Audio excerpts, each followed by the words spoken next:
Apakah respons Allah Subhanahu Wa Taala? Apa yang Allah mahukan anda lakukan? Apa yang Allah Subhanahu Wa Taala mahu saya lakukan? Apa yang Allah Subhanahu Wa Taala mahukan dari setiap pemuda-pemudi dalam komuniti ini? Dia Subhanahu Wa Taala berkata, "Wa ma tuqaddimu li anfusikum min khair." Allah berfirman, apa sahaja yang kamu laburkan. Dan saya sengaja menggunakan istilah ini, pelaburan, kerana takdim dalam bahasa Inggeris kuno, apa sahaja yang kamu hantarkan untuk diri sendiri. Yang mungkin tidak difahami sangat, hantar sesuatu untuk diri sendiri pada dasarnya bermaksud melabur. Apabila anda melaburkan sejumlah dana dalam perniagaan, anda tidak akan mengharapkannya pulangannya dengan segera, kan? Keuntungan dari dana syarikat ini kemudiannya diperolehi kemudian hari, betul? Yang bermaksud, anda menghantarkannya kepada diri sendiri pada masa akan datang. Dalam beberapa tahun, ia akan kembali kepada anda. Allah Subhanahu Wa Taala sebenarnya menyuruh kita melabur dalam diri kita. Bukan hanya dari segi akhirah, itu memang sudah jelas. Malah melabur dari segi dunia ini juga. Ada perkara yang perlu kita perbaiki dengan diri kita sendiri. Dan kita akan melihat pulangannya di kemudian hari. Bro, macam mana nak bermula? Saya ingin mempelajari Al-Quran, tafsir. Mengapa anda tidak memulakan dengan menghafal Al-Quran? Bukan, tidak. Beritahu saya bagaimana mempelajari semua mengenai bahasa Arab. Jap. Tapi mengapa anda tidak memulakan dengan menghafal Al-Quran saja? Sekurang-kurangnya sedikit pun. Tidak. Saya mahukan sesuatu yang lebih luas. Saya nak yang eksotik. Kejap, brother. Sabar.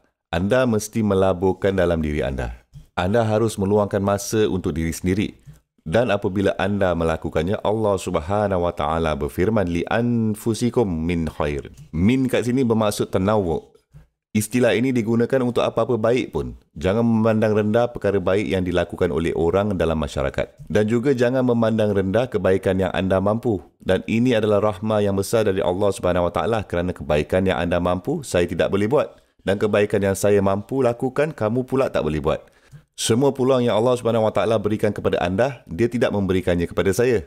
Dan peluang yang Allah Subhanahu Wa Taala berikan kepada saya, dia tidak memberikannya kepada anda. Setiap daripada kita mempunyai set-set peluang dan cabaran yang berbeza. Dan itu semua terpulang kepada kita untuk memanfaatkan kehidupan ini dengan sebaik-baik mungkin yang Allah Subhanahu Wa Taala telah berikan kepada kita. Dan mencari jalan untuk melakukan apa-apa pun kebaikan untuk diri kita sendiri dan untuk orang lain. Sekiranya anda boleh fokus untuk melakukan sesuatu yang baik, maka anda akan menjumpainya bersama Allah Subhanahu Wa Taala. Tajiduhu indallah. Innallaha bima ta'maluna basir. Kesimpulan yang indah dan ringkas dan hebat. Tanpa keraguan lagi, tidak diragukan lagi, Allah Subhanahu Wa Taala mempunyai pandangan yang lengkap terutamanya dalam apa yang anda lakukan. Istilah bima ta'malun ini mempunyai makna eksklusif. Dengan kata lain, terutamanya apa yang anda lakukan, apa yang kamu lakukan. Allah Subhanahu Wa Taala memerhatikannya dengan teliti. Allah Subhanahu Wa Taala mempunyai pemerhatian yang lengkap terutamanya mengenai apa yang anda lakukan sebagai orang Islam. Anda orang Islam ini begitu obses oleh apa yang dilakukan oleh orang-orang kufar, apa yang dilakukan oleh ahlul kitab, sibuk sangat dengan propaganda mereka atau serangan mereka. Anda sangat obses dengan apa yang mereka lakukan sehingga anda tidak menjaga apa yang sepatutnya anda tu lakukan. Dan Allah Subhanahu Wa Taala berfirman, aku tidak berminat dengan apa yang mereka lakukan. Aku berminat dengan apa yang kamu lakukan.